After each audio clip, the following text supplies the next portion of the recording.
Le désormais ancien membre du gouvernement s'adresse aux Camerounais après sa démission du poste de ministre de l'Emploi et de la Formation professionnelle. Dans une lettre largement partagée sur les réseaux sociaux et les plateformes digitales, Issa Chiroma Bakary décline en 16 points ce qui apparaît comme une sorte de programme politique. Dans le cadre de la présidentielle d'octobre prochain, il se positionne ainsi dans la lutte pour restaurer la dignité et la liberté d'un peuple étouffé par l'injustice.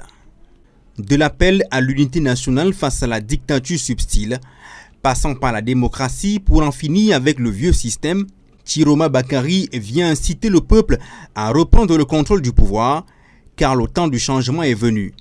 Camerounaises, Camerounais, l'heure n'est plus aux illusions.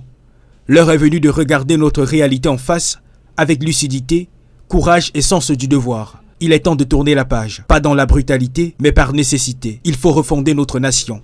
Refonder la nation, et pour le natif de Garoua, il est nécessaire de se tourner vers une nouvelle forme de fédéralisme choisie par le peuple souverain.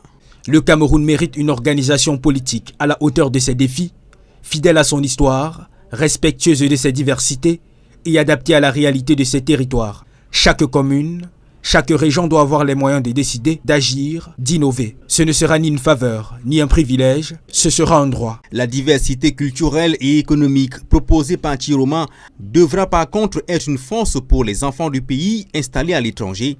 Une synergie d'efforts, de compétences et d'opportunités pour la transformation du Cameroun. Camerounaises, Camerounais de la diaspora, vous qui vivez loin de la terre natale, mais qui portez le Cameroun au cœur, vous êtes une richesse. Vos réussites honorent notre pays. Je m'engage donc à refonder les relations entre l'État et sa diaspora. À travers ce programme, le président national du Front pour le salut national du Cameroun donne raison au combat mené par les partis de l'opposition, très souvent catalogués d'insurrectionnalistes par le parti au pouvoir qu'il a jadis servi avec beaucoup d'intérêt.